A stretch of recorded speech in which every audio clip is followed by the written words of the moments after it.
Recording पे डालते हैं चीजों को।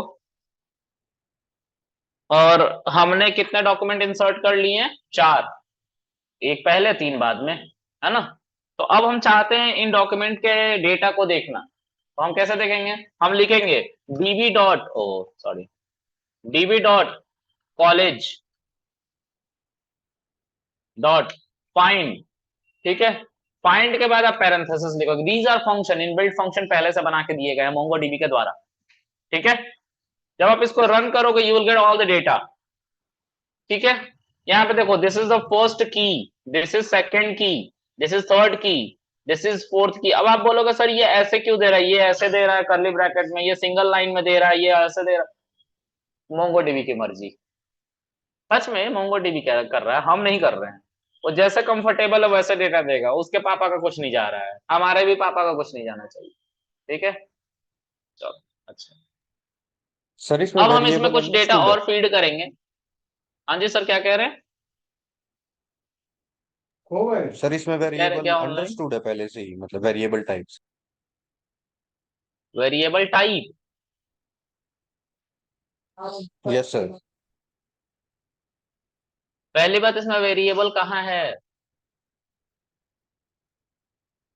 सर आपको जैसे वेरिएबल एज दिख में रहा है कहीं 19 यहाँ पे डाला तो रजत? मतलब वो, नहीं नहीं सर, जैसे वेरिए मतलब एज में जैसे 19 डाला तो मतलब वो अंडरस्टूड है, अगर इसकी जगह हम टेक्स्ट डाल देंगे तो एरर दिखाएगा या फिर डल जाएगा वो यहाँ कैसे पे क्या?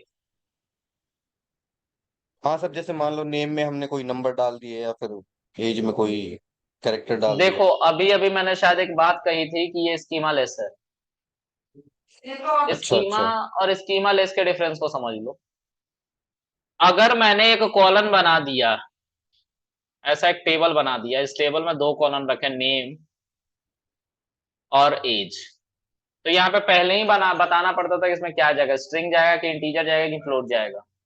इसमें भी बताना पड़ता यस था सर। स्ट्रिंग जाएगा, इंटीजर इंटीजर जाएगा कि फ्लोट जाएगा। तो इसको कहते हैं स्कीमा। स्कीमा पहले बना लेना, और फिर डेटा को इंसर्ट करते थे, जैसे कृष्णा और उसका 27।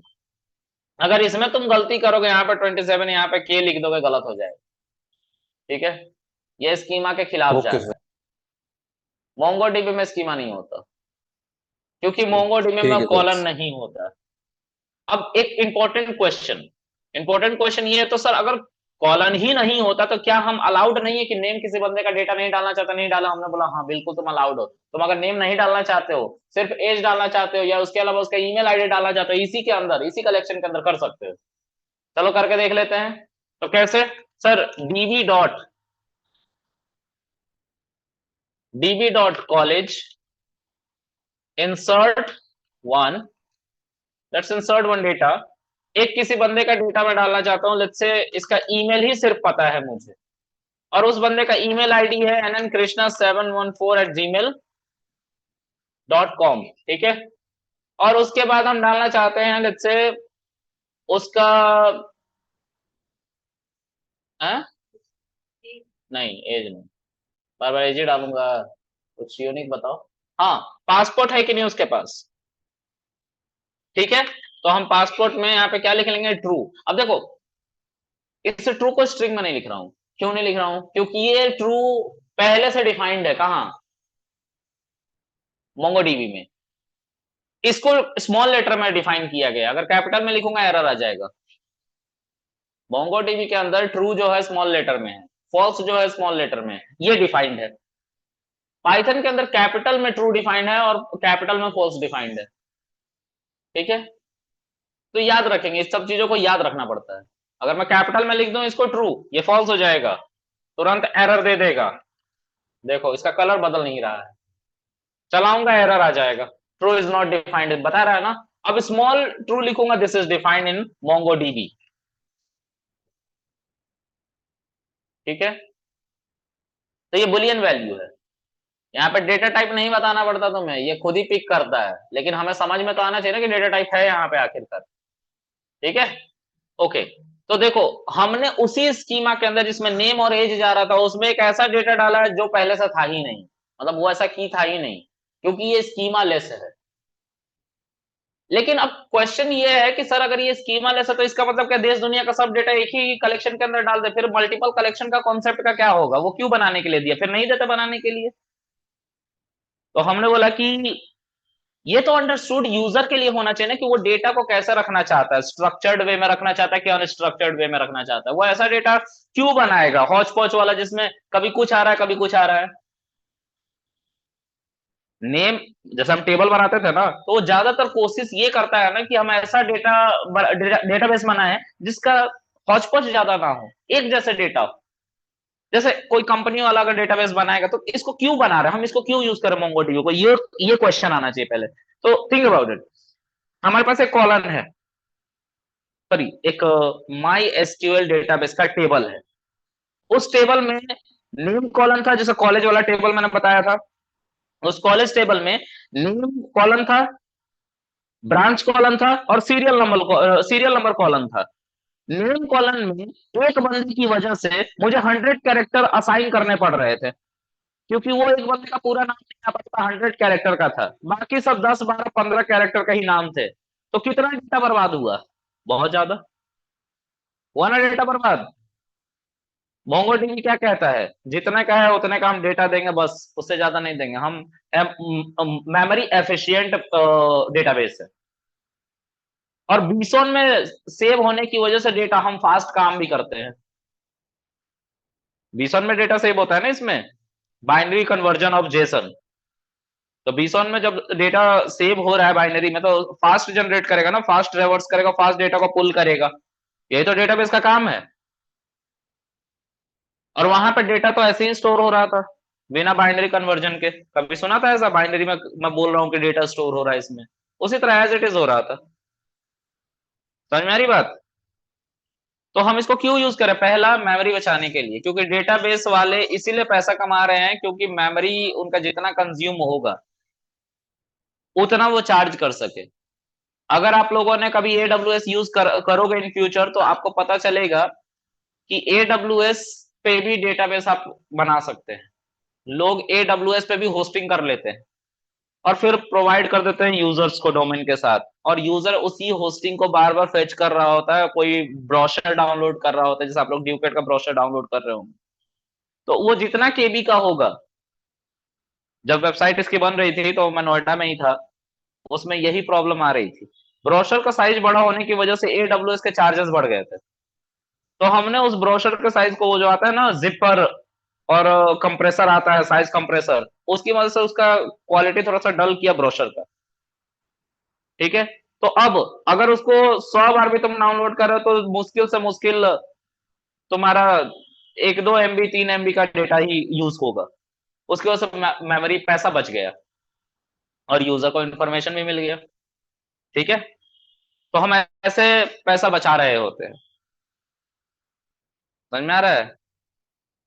जितना डेटा तुम यूज करोगे, जितना डेटा तुम डाउनलोड करोगे, उसके बेसिस पे डेटाबेस वाले पैसा चार्ज करते हैं।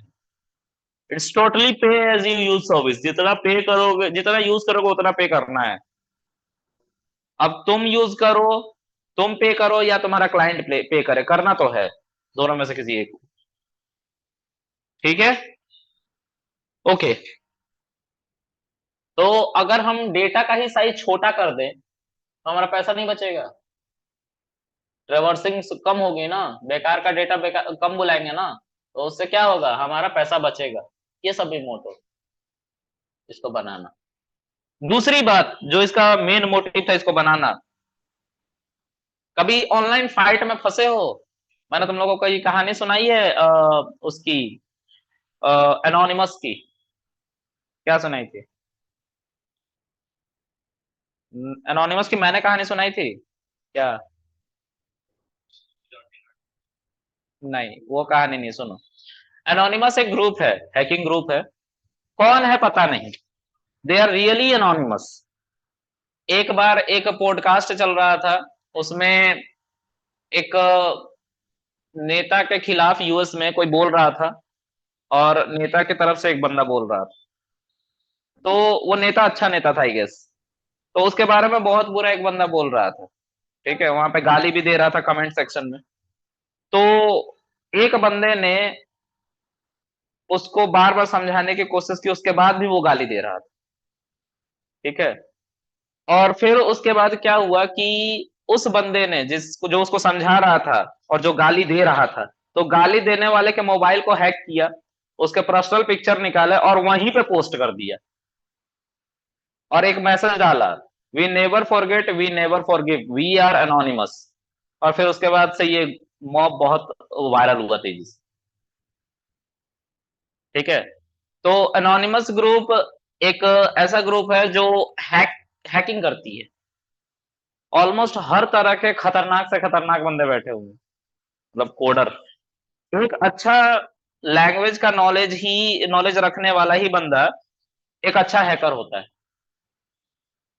समझ में आ रहा है? अगर तुम थिंकर नहीं हो, तुम बस कोर्स करके सोचते हो you will become a hacker, गलत सोच रहे हो। तो हैकिंग एक ऐसा सेगमेंट है जहां पे तुम्हें आई थिंक इतना सोचना पड़ता है, मैं क्या बोलूं उसके बारे में, बहुत सोचना पड़ता है। हाँ, बहुत सोचना पड़ता है तुम्हें। ऐसा समझ लो कि जंगल में छोड़ दिया गया, तुम्हें रास्ता बनाना है और बाहर निकलना है। समझ में आ रहा है? तुम्हें कुछ नहीं पता होता, तुम हिट एंड ट्रायल करते रहते हो, हिट एंड ट्रायल करते रहते हो, हिट एंड ट्रायल करते रहते हो, और एक समय ऐसा आता है जब तुम उसको ब्रीच कर देते हो। ठीक है, तो हाँ, ये है लाइफ साइकिल। जो तुम फिल्म में देखते हो 1 मिनट में हैक हो गया, वो फर्जी है। ठीक है, 1 मिनट में कुछ नहीं होता और 1 साल में भी कुछ नहीं होता। It takes number of years. ठीक है, अगर एक बंदा अकेले काम कर रहा है तो, लेकिन 100 बंदे काम कर रहे हैं तो वो अलग अलग मोड को एक ही साथ ट्राई करेंगे तो कम ड्यूरेशन लगेगा, लेकिन लगेगा जरूर। ठीक है, कहीं ना कहीं लूप होल जरूर होगा। ठीक है, अभी यूएस का एक बंदा था, फिलिस्तीन को 400 मिलियन डॉलर का किसी बैंक से डोनेट किया था, तो उसका अपना पैसा नहीं था, किसी और का पैसा उसने फिलिस्तीन में भेज दिया। और न्यूयॉर्क में रहता था, बेसमेंट में पूरा सेटअप लगा हुआ था, उसकी मॉम थी और वो था, और उसको लाफ करते हुए उसने फांसी की सजा ली थी अपनी, हंसते हुए, है ना। और ज्यादा एज का नहीं था। ये जो सेगमेंट है ये कम एज ग्रुप वालों का ही है, जो आउट ऑफ द बॉक्स सच में सोच सकते हैं। जो ट्रेंड हो चुके हैं वो नहीं, तुम सब ट्रेंड हो, ये रियलिटी है।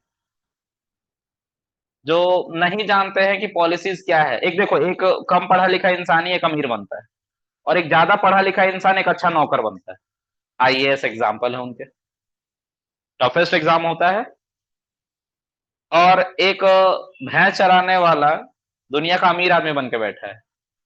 तो ऑल इन ऑल वो बॉक्सेस के बारे में नहीं जानते कि कितना दायरा है, क्या क्या करना है, क्या नहीं करना है, इसलिए वो अमीर। तो आप ट्रेन हो रहे हो, मतलब एक अच्छे नौकर बनने की पूरी ट्रेनिंग ले रहे हो। ठीक है, चलो आगे देखते हैं। तो मैं ये कहानी किस पे सुना रहा था, क्या डेटा, किसी किस बात पे ये कहानी स्टार्ट करी थी? ये मेरा फेवरेट पार्ट था, मैं इसमें खो जाता हूँ। अक्सर मैं इस कहानी को जब बोलता हूँ मैं खो जाता हूँ। आई जस्ट थिंक अबाउट कि वो लोग कैसे हैक करते हो। मैं क्यूरियस होता हूँ इसको सोच के, मैं उधर फंस जाता हूँ। तो मैं किस पे बात कर रहा था, इसको बता दो एक बार। नहीं बता? हाँ? तुम ही खो गए थे? अच्छा, नहीं ऐसे मत खो यार, ऐसे खो तो फिर कैसे चलेगा। तो कोई याद दिला, अभी थोड़ी देर पहले क्या बोला था मैं? Data save, right.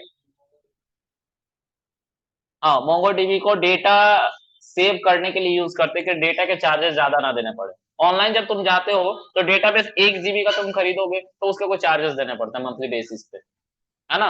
वो उसी के हिसाब से मिलता है, साइज के हिसाब से। तो उतने चार्जेस ना देने पड़े, कम डेटा है तो भाई कम चार्जेस दूंगा ना, ज्यादा क्यों दूंगा, उतना इनकम ही नहीं हो रहा जितना पैसा दे दे रहा हूँ मैं। ठीक है, तो क्यों यूज करूंगा, इसके लिए मोंगोडीबी बनाया। तो दो मेन मोटिव थे, एक फास्ट रिस्पॉन्स और लेस मेमोरी। ठीक है, इसके लिए। ठीक है, और क्योंकि इसके अंदर सीमा नहीं है और जॉइंस नहीं है, तो कम क्वेरी भी लिखनी पड़ती है। जॉइंस है ही नहीं, उतना बड़ा बड़ा क्वेरी जो मैंने लास्ट में लिख दिया था माई एसक्यूएल में, उतना बड़ा बड़ा क्वेरी कौन लिखता है, इसमें नहीं लिखना उतना बड़ा बड़ा क्वेरी, क्योंकि यहाँ पे जॉइंस है ही नहीं, लेफ्ट टेबल राइट टेबल ऐसा कुछ नहीं है। ठीक है, चलो। अब db dot college dot find, सारा डेटा आ जाएगा। और देखो इसके अंदर ईमेल और पासपोर्ट आ रहा है, मतलब यू आर अलाउड कि तुम्हें क्या डेटा डालना है। यू आर नॉट बाउंड कि नेम और एज डाला है तो नेम और एज ही डालूंगा बैठ के। अब ये हमारे ऊपर है कि हम डेटा को कैसे कैटेगराइज कर सकते हैं। हम एक ही कलेक्शन में सब कुछ भी डाल सकते हैं, लेकिन ये अच्छी प्रैक्टिस नहीं है। ठीक है, तो अच्छी प्रैक्टिस क्या है कि एक जैसे डेटा डालो, है ना। ओके, अब जो है फाइंड पैरेंथेसिस से हम क्या करते हैं, पूरा का पूरा अपना डेटाबेस देख ले रहे हैं। ठीक है, हम एक काम करते हैं, हम चाहते हैं नहीं है कि हमें पूरा डेटा दिखाया जाए, हम चाहते हैं कि हमें कुछ स्पेसिफिक बंदे का डेटा दिखाया जाए। ठीक है, तो वो कैसे लिखेंगे, db dot college dot find. अब इसमें फाइंड और फाइंड वन होता है, फाइंड से सब कुछ आ जाता है, फाइंड वन से एक ही डेटा आता है। तो टैब को प्रेस करो, अगर तुम्हें नहीं पता है तो ये दिखाएगा, क्या दिखाएगा, तो देखो फाइंड वन एंड डिलीट वगैरह वगैरह वगैरह। ठीक है, तो हम अभी यहीं तक रहेंगे। ठीक है, इतने से हमारा काम हो जाएगा, बाकी हम पाइथन से हैंडल कर लेते हैं। ठीक है, ओके, तो हम यहाँ पे जाएंगे और फाइंड वन लिखेंगे, और इसके अंदर करली ब्रैकेट के अंदर ही, यानी कि जेसन फॉर्मेट में ही हमें जिसको फाइंड करना वो लिखेंगे नेम। नेम हमारा क्या है, मान लो कि नेम है कृष्णा। देखो कैपिटल कृष्णा लिखूंगा इट विल बी एरर, ऐसा कुछ है ही नहीं डेटा, ये बोलेगा। ठीक है, ऐसा क्या नहीं है, ऐसा कोई डेटा ही नहीं है, नल दिखा रहा है ना।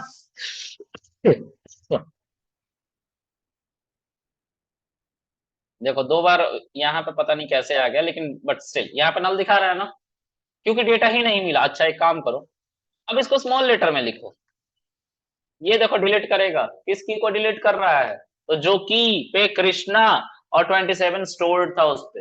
यहाँ पे देखो, यहाँ पे पूरा का पूरा 4 लाइन ले रहा है स्टोर करने के लिए, और यहाँ पे जब डिलीट करा तो एक ही लाइन में दिखा रहा, तो ये पूरी तरह से मोंगोडीबी डिसाइड करता है हम। ठीक है, कि कैसे डेटा दिखाना है। ठीक है, और राइट, अब आगे सपोज करो कि मुझे काउंटिंग करनी है कि मेरे कलेक्शन के अंदर कितने डेटा अवेलेबल है, कितने डॉक्यूमेंट अवेलेबल है। तो हम फाइंड पैरेंथेसिस करके सब तो देख लेते, लेकिन गिनेगा कौन इसको। ठीक है, हम क्या करेंगे कि अब फाइंड और फाइंड वन के बारे में समझेंगे। फाइंड के अंदर मैं कुछ नहीं डाल रहा हूं और ये सारा डेटा उठा के ले आ दे रहा है। अगर मैं चाहता हूं कि सभी डॉक्यूमेंट को गिन लूं, क्योंकि डॉक्यूमेंट ही तो है, देखो this is my first document, यहां से लेके यहां, this is second document, this is third, fourth और फिफ्थ डॉक्यूमेंट। 5 डॉक्यूमेंट हो गए। अब इन पांचों डॉक्यूमेंट को हम चाहते हैं कि ये गिनना आसान था इसलिए हम गिन पा रहे थे, लेकिन हमेशा तो आसान नहीं होगा ना। तो हमें क्या करना पड़ेगा, हमें लिखना पड़ेगा, क्या लिखना पड़ेगा, डॉट। अब ये वही उसी तरह से काम करेगा जैसा हमारा एग्रीगेट फंक्शन काम करता था, कहां पे, माई एसक्यूएल में, काउंट, याद है काउंट। तो यहाँ पे लिखना पड़ेगा count parenthesis, it will count everything, 5 दे रहा है ना। तो ये इंटरनली फाइंड एक कर्सर रिटर्न करता है। कर्सर मतलब एक ऐसा पॉइंटर जो आगे का फंक्शन को चला सकता है। ठीक है, तो इतना हमें जानने की जरूरत नहीं होती है। ठीक है, ओके, अब जो है एक छोटा सा और कॉन्सेप्ट पढ़ते हैं, बस उसके बाद आज के लिए रहने देंगे। मान लीजिए कि आपको फाइंड करना है, ठीक है, फाइंड करना है पासपोर्ट। ठीक है, ये कॉन्सेप्ट नहीं है, ये इसी का एक इम्प्लीमेंटेशन है, ट्रू। ठीक है, तो आप ट्रू को ढूंढोगे तो बस यही डेटा आएगा। तो आप चाहो तो नेम से ढूंढो, चाहो तो एज से ढूंढो, चाहो तो आप ईमेल से ढूंढो, चाहे तो पासवर्ड से ढूंढो, सारे डेटा आपको फेच करके देगा। लेकिन ये एक एरर हो गया क्योंकि हमने इसको किस में नहीं पास किया, जेसन में नहीं पास किया। ठीक है, तो ऐसे हमारा ये मोंगोडीबी चल रहा है। आप इसको इंस्टॉल करना, कल हम इसके आगे पढ़ेंगे। ठीक है, और हम कल ही में सारा इसका सेगमेंट पढ़ लेंगे। ठीक है, चलो आज के लिए इतना रहने देते हैं, बाकी अगले सेशन में देखते हैं। आप सबका एक क्वेश्चन है मुझे पूछना था, एक सेकंड।